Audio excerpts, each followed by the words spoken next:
you? Hi, good, how are you? I'm good, thank you. Well, let's start off talking about her universe. Have you always been a science fiction and kind of geekery fan? I have been. When I was a little girl, my brother and I used to watch Star Wars, and we loved fantasy. We used to watch the Never-Ending Story all the time, the Hobbit cartoons. I mean, we were definitely into sci-fi and fantasy. As I grew up, I got out of it a bit, but then I was cast as Ahsoka in Star Wars: The Clone Wars, and just got right back into it and fell in love with the genre all over again. So definitely would call myself a fangirl. Great. So what inspired you then to take that love of the stuff and turn it into, a company? It all started selfishly because I wanted more merchandise made for women, and I assumed it existed. So I was just cast as Ahsoka, and I only had one Star Wars shirt in my closet. And so I just went searching on the internet to find more and came up empty-handed. And realized, I did a bit of research and realized that it really didn't exist. And I started asking around, and friends said, oh no, you should just be happy with a men's size small. And that was not an acceptable answer to me. Right. And then I started doing more research and found that close to half of all sci-fi fans are women. And that I wasn't alone, that there were a lot of girls online begging for more merchandise made for them. And I thought, we have to do something about this. So I founded Her Universe. Great. And what kind of products do you offer? Right now we offer Star Wars and the Sci-Fi Channel. So we have Battlestar Galactica. I'm wearing a little bit of it today. I have my toaster necklace from Battlestar Galactica. And you can't really see, but I'm wearing a Cylon red spine shirt. And we have Warehouse 13, Sci-Fi Original Movies, and we're quickly adding more licenses, and we should have a big announcement soon. Excellent. And what's the reaction been like from the girl fans out there?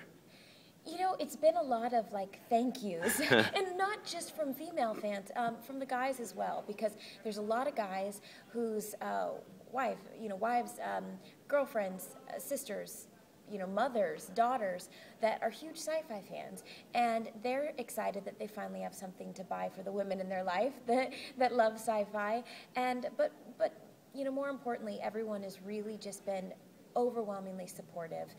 There definitely has been a need for just a community for female fans and a place where female fans can be recognized. Sure.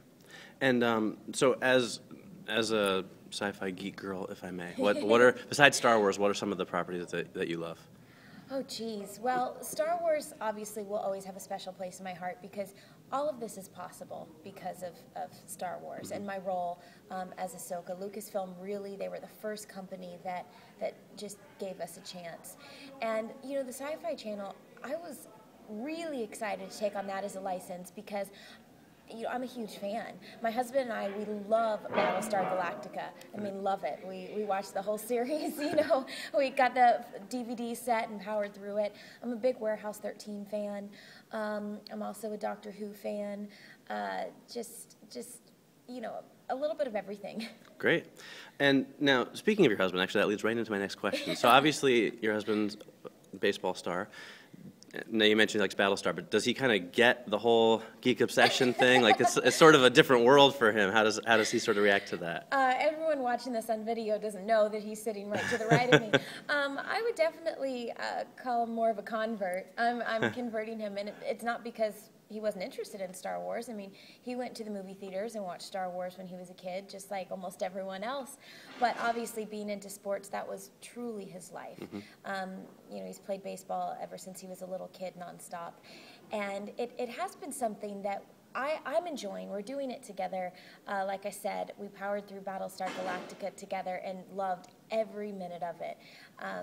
And obviously Star Wars, I've been working on the show now for almost 6 years, and he's had the opportunity to come with me to Skywalker Ranch, even come into a couple records, which has been really nice to share it together. Absolutely. Okay, so speaking of the voice acting with Star Wars, so obviously voicing a character in a Star Wars show is like a dream come true for you then. Let's go back a little before that, though. How did you get into voice acting in general? I got into voice acting really through on-camera acting. I moved out to LA, and most of my career has been in front of the camera. Did a lot of children's programming for Disney Channel, That's So Raven. Did a lot of sketch comedy. I did blue-collar TV. And my agency also had a voiceover department, and so they signed me for voiceover as well and just started sending me out. I didn't really have any experience. I was definitely a Padawan in the voiceover field. I just kind of pretended like I knew what I was doing, Right. and convinced Dave Filoni and the crew at Lucasfilm to give me this opportunity. And, you know, as a cast on the Clone Wars, we are truly surrounded with some legendary voiceover actors, and I'm just truly honored to work with them. Like I said, I'm a Padawan compared to what they've done in the voiceover field, and they've taught me so much. Like, you know, I said we've worked on the show now for almost 6 years, and I've learned a lot. They've taught me a lot. I'm not quite Jedi Knight status, but getting there. Right. Was it a difficult transition for you to go from on camera to voice acting? You know, it was difficult at first, not so much for the actual line readings, because that can be pretty similar. You have to use a bit more of your imagination than on camera, because on camera you're actually acting it out. Voiceover, you truly have to use your imagination. But what was difficult for me is because we have a lot of battle scenes and action sequences, and you don't think about it, but in voiceover, you can't act that out at all. You have to stand still behind a microphone and think about, okay, how will it sound if I fall 30 feet, hit the ground, roll 3 times, and then hit the wall? You know, you don't think about that all the time. And we have to do stuff like that all the time. We had to record a couple months ago, and our director said, oh, sorry about that. Sorry. Our director, Dave Filoni, said, okay, Ashley, a giant bird picks you up, flies you across the room, drops you, and then you roll a couple times. Go. You know, how does that sound? And so that was difficult for a while for me to figure out, you know, in my head what that sounds like. Sure. Are there things that you like better about voiceover acting compared to on-camera acting?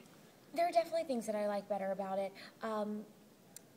You know, with voiceover, what most people don't know is we record 1 episode in 1 day. Wow. You know, it takes 4 to 6 hours, so it does allow you to have a bit more free time. With obviously my husband's schedule and him being busy, I've been able to kind of be at many places all in the same week and get a couple episodes done and travel, and so that's nice.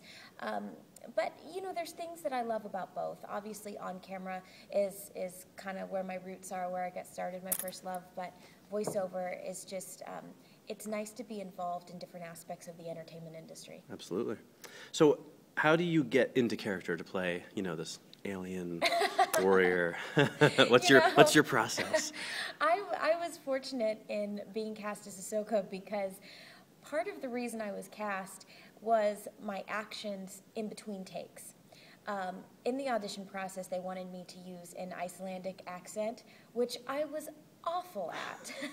I didn't do a very good job. And in between takes, when my accent wasn't quite right and they were giving me notes, I was really hard on myself because I can be a perfectionist. Sure. And I was really kind of, you know, just doing a lot of body movements and sighs, getting frustrated. And that's actually what they wanted in Ahsoka, because she's a Padawan and she's trying so hard to please Anakin. And that's what they were looking for. And so they actually asked me, they cut the Icelandic accent. They said, you know, we like your voice. You can use your own voice and bring the personality that you showed us in the audition, bring that to Ahsoka. And so luckily, they've allowed me to bring a lot of my own personality throughout the entire process, which, you know, you're not always as fortunate. Sometimes you play somebody completely different than yourself. Right. So. Great. And then switching a little bit, do you have any advice that you would give people who are looking to get into voiceover acting? You know, absolutely. If someone's looking to get into voiceover acting, practice, practice, practice. And that's with everything, but when I say practice, listen. Just walk through the halls, go to a convention like this, listen to different people talk, and try to sound exactly like them. Try to mimic them, but not just a catchphrase. Try to carry on an entire conversation as that character or as that different voice. And again, voiceover, I say, is like a boot camp for your imagination. You really have to imagine so many different scenarios and how that would sound. Because again, you cannot act it out. You have to stand still, right behind a microphone. And you really can't even use your hands that much. So really use your imagination and listen to others around you and try to sound like them. Great. All right, just a couple to wrap up. What's one thing you'd like the world to know about you that they don't already know? That's one thing I want the world to know. Well, they probably already know this, but I am a huge Disney fan. Love Disney. I grew up in Orlando, Florida. My dad worked for Disney, and I especially love Alice in Wonderland. And I have an Alice in Wonderland collection. Cool. I've been collecting since I was a little girl, enough for an entire room. Wow. So I am definitely a nerd when it comes to. I would rather buy a new Alice in Wonderland doll than a new top or new makeup. I just am truly obsessed with collecting Alice in Wonderland things. Nothing wrong with that.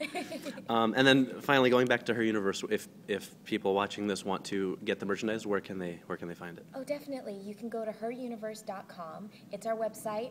We sell all of our products on there, except some of our convention exclusives. We save those just for the conventions, like this toaster necklace. Mm-hmm. But heruniverse.com carries all the merchandise, but it's also a community. I have a blog. You can connect to our Facebook page, Twitter.